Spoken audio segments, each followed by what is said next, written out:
Hello, student of 9th class. Today we have start chapter number 14, Climate of India.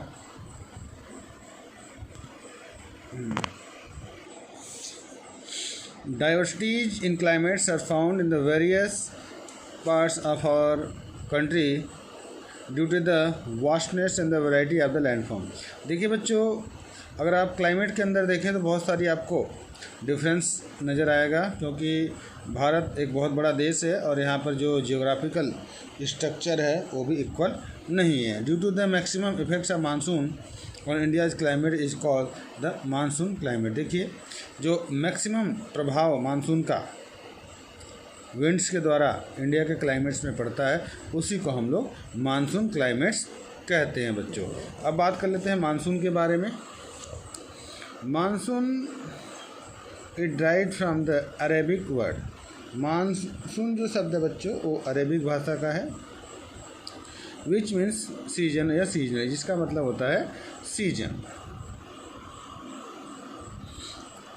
Monsoon means change there the direction according to the season in our country. देखिए, जो monsoon means होती हैं वो हमारे देश के अंदर अपनी डायरेक्शंस को अकॉर्डिंग टू सीजन चेंज करती रहती हैं बच्चों। This type of monsoon means are the determines of India its climate. और इस तरह के जो मानसून्स होते हैं बच्चों वो भारत के मौसम को, क्लाइमेट्स को बहुत ज़्यादा प्रभावित करती है। The climate of our nation is affected by the national position altitudes from the sea level. देखिए, भारत का जो मानसून है उसका जो सबसे ज़्यादा जो प्रभाव है वो उसके एल्टीट्यूड से प्रभावित होता है, क्योंकि ये सब किस पे डिपेंड करता है, सी लेवल से पे डिपेंड करता है, डिस्टेंस के ऊपर डिपेंड करता है, डायरेक्शन और माउंटेन्स की विंड्स, इन सभी चीज़ों से क्या करता है बच्चों, ये डिपेंडेंस इनकी बनी होती है। Origin and the progression of monsoon. देखिए, आइए देखते हैं मानसून की उत्पत्ति कैसे होती है। The convention ideology regarding to the monsoon means the related the availability of the sun over the tropic of Capricorn. देखिए, अगर आप कन्वेंशन आइडियोलॉजी की बात मान लें तो ये जो हवाएं हैं उसकी एबिलिटी, सन की क्या पोजीशन है ट्रॉपिक ऑफ कैप्रिकॉर्न्स के या कैंसर की, इसकी स्थिति पे क्या करती है इंडिया में मानसून को डिवाइड किया गया है बच्चों। According to this ideology India face the summer specially at the time when the rays sun outstate. देखिए, ये जो आइडियोलॉजी इसके अनुसार ये माना गया है कि भारत में गर्मी का महीना तब होता है जब सूर्य की किरणें यहाँ पर बहुत ही स्ट्रेट पड़ती है बच्चों। इस वजह से यहाँ पर क्या होता है, बहुत ज़्यादा गर्मी होती है बच्चों। नेक्स्ट टॉपिक जो है बच्चों हमारा वो क्लाइमेट सर्कमटेंसेस है। The climate of India is monsoon type. Here the climate coordinations with normally divide into the chronology of the pre monsoon condition. देखिए, यहाँ का जो क्लाइमेट है इंडिया का मानसून का वो क्लाइमेट्स के कंडीशंस पे नॉर्मली डिपेंड करता है, और इसको हम लोग यहाँ की जो क्रोनोलॉजी है उसको डिवाइड किया है बच्चों। हमारे यहाँ जो प्री मानसून्स के कंडीशंस होते हैं, पीरियड्स होते हैं, विड्रॉल होते हैं, ये सभी स्टेजेस इनमें इंक्लूड किए जाते हैं बच्चों। Factor affecting climate. देखिए, ऐसे कौन कौन से फैक्टर्स हैं जो क्लाइमेट्स को बहुत ज़्यादा इफेक्टेड करते हैं, प्रभावित करते हैं। फर्स्ट ऑप्शन देख लेते हैं, height from the sea level. समुद्र तल से इसकी कितनी ऊंचाई है। The height of any place is the inversely related the temperature of that the place. देखिए, किसी भी स्थान की जो हाइट है वो इससे रिलेटेड होती है टेम्परेचर से। Generally at the every 165 metres heights of the temperature falls up 1 degree. देखिए, जैसे ही हम 165 मीटर हाइट पे जाते हैं तो जो टेम्परेचर होता है वो 1 डिग्री सेंटीग्रेड कम होना शुरू हो जाता है। As a result higher places like Himalaya और always remain the covered the snow. अगर आप हायर प्लेसेस की बात कर लें जैसे हिमालय की, तो ये पूरे साल बर्फ़ से ढके होते हैं, स्नो से। Through situated the same latitude average temperature summer in the Mussoorie. और ऐसा बिल्कुल एवरेज जो टेम्परेचर है वो हमको मसूरी के अंदर देखने को मिलता है। Distance from the sea. Next जो है हमारा डिस्टेंस फ्रॉम द सी है। The difference in the temperatures of the cities located at the sea coast remains very low and the climate always remain moist। देखिए सबसे बड़ी बात है, अगर टेम्परेचर्स के अंदर हमें डिफरेंस नज़र आता है सिटीज़ के अंदर जो समुद्र के आसपास के इलाके हैं कोस्टल एरिया के अंदर, तो वहाँ पर वो हमेशा जो मौसम है वो मॉइस्चर वाला नज़र आता है।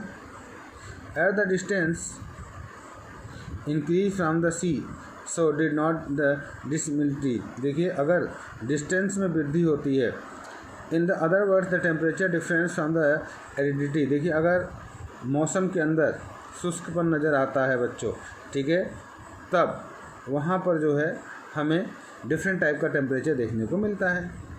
The average annual rainfall in the western coastal area more than 200 centimetre. देखिए अगर आप वेस्टर्न कोस्टल एरिया की बात करें तो यहाँ पर जो एवरेज बारिश होती है वो 200 सेंटीमीटर होती है।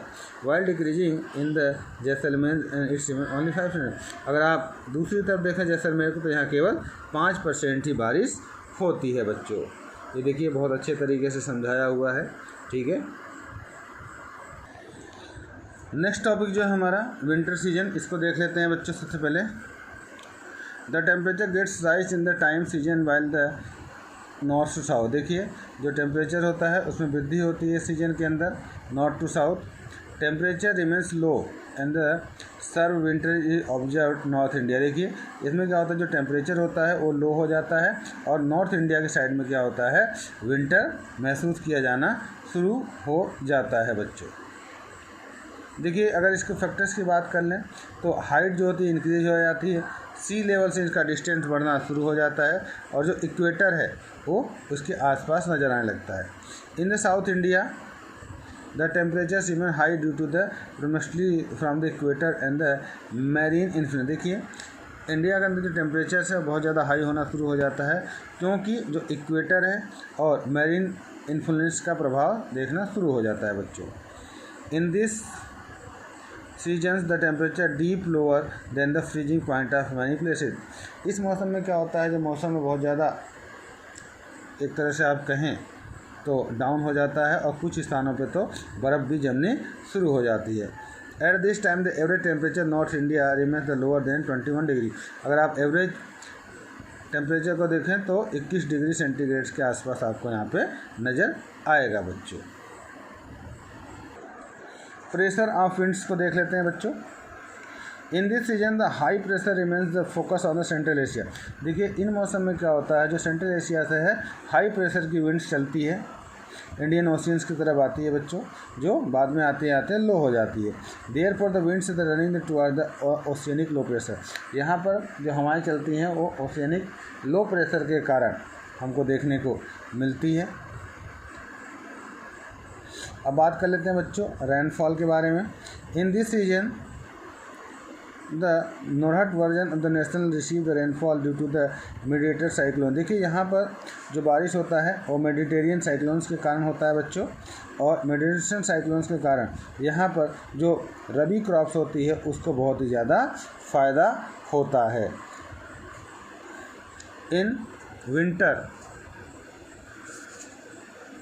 इन द लोकल लैंग्वेज इसी कॉल द मावट। यदि आप देसी भाषा में कहें तो बच्चों इसको हम लोग मावट कहते हैं। दिस रेनफॉल इसको जम्मू, ये जो बारिश होती है बच्चों जम्मू कश्मीर, पंजाब, हरियाणा, राजस्थान, उत्तराखंड और यूपी इन सभी जगह पे होती है। अगर साउथ की बात कर लें तमिलनाडु के अंदर इस मौसम में भी बारिश होती है। नेक्स्ट हम बात करते हैं समर की। There a lot of the observe this season is the temperature in north India. देखिए जब भी हम नॉर्थ इंडिया के अंदर इस मौसम को ऑब्जर्व करते हैं तो यहाँ पर टेम्परेचर हमें बहुत ज़्यादा हाई नज़र आता है। इसके कुछ रीजन्स हैं। Vertical fall the sun rays in the northern hemisphere. जब इसमें क्या होता है, जो सनराइज की किरणें होती है वो क्या कराती हैं, वर्टिकल लहराती हैं। सेकेंड डिस्टेंस फ्रॉम द सी, और जो समुद्र से दूरी इसकी बढ़ जाती है बच्चों। Rise the temperature due to the anticyclone, क्योंकि यहाँ पर एंटी साइक्लोन की वजह से क्या होता है टेम्परेचर बहुत ज़्यादा बढ़ जाता है। Temperature can reach up to the 50 degree this season in the north India. North India में क्या होता है बच्चों, जो टेम्परेचर है वो 50 सेंटीग्रेड के आसपास पहुँच जाता है, और हिली एरिया में जो मौसम बिल्कुल शुष्क और अच्छा होता है। नेक्स्ट जो है हमारा बी पार्ट देख लेते हैं। साउथ वेस्ट समर मानसून क्या है। अब देखिए period rainy season. In this season gives life agriculture on country. इस सीजन में जो बारिश होती है बच्चों, वो एग्रीकल्चर कंट्री जो हैं उनको क्या करता है, बहुत ज़्यादा बेनिफिट्स होता है, क्योंकि ये जब फसल होती है, बारिश जब भी होगी तो इन फसलों के लिए बहुत ज़्यादा हमें बेनिफिट्स होता है। Rain occurs in the most part of the country in this time. और इस समय जो बारिश है पूरे भारतवर्ष में आपको देखने को मिल जाती है। This period of the rainy seasons the expand the entirely on the monsoon. ये जो पीरियड होता है रेनी सीजन कहलाता है, और इसके ये जो डिपेंडेंस है वो मानसून के ऊपर डिपेंडेंट करती हैं बच्चों। सारा का सारा जानदार है वो इनके ऊपर रहता है। नेक्स्ट टेम्परेचर की बात कर लेते हैं। The temperature begins to decline with the rise of monsoon rains. देखिए जो टेम्परेचर होता है धीरे धीरे क्या होता है, डिक्लाइन होना शुरू हो जाता है मानसून रेंस के कारण। After July, August and September temperature increase. देखिए इसके बाद जो है टेम्परेचर धीरे धीरे इंक्रीज होने लगता है। राजस्थान द टेम्परेचर इस सितंबर अप टू 38 सेंटीग्रेड। और राजस्थान में देखा जाए तो जो टेम्परेचर है वो आपको 38 डिग्री सेंटीग्रेड देखने को मिलता है बच्चों। अब देखते हैं प्रेशर ऑफ विंड्स। इस समय जो हवाओं का प्रेशर होता है बच्चों वो लो एयर प्रेशर होता है, ठीक है। जो डेजर्ट साइड में देखें राजस्थान और पंजाब, वहाँ पर आपको देखने को मिलता है। अगर हम साउथ की बात कर लें तो यहाँ पर ओशियनिक होने के कारण क्या होता है, यहाँ पर हाई प्रेशर हमको देखने को मिलता है। जो इस तरह की हवाएं चलती हैं साउथ वेस्ट के अंदर उनको मानसून कहलाते हैं बच्चों। Along with the move the centre, और ये क्या करते हैं, सेंटर की तरफ मूव करते रहते हैं, और इसको हम लोग मानसून कहते हैं बच्चों। रेनफॉल की बात कर लेते हैं बच्चों। तो यहाँ पर जो रेनफॉल है वो हम लोगों को देखने को मिलता है, ठीक है। इसको हम लोगों ने 2 ब्रांच में डिवाइड किया बच्चों। एक अरेबियन सी ब्रांच है, दूसरा बे ऑफ बंगाल ब्रांच है। चलिए अब इसके बारे में हम कल डिस्कशन करेंगे बच्चों। चलिए okay, bye bye, good bye.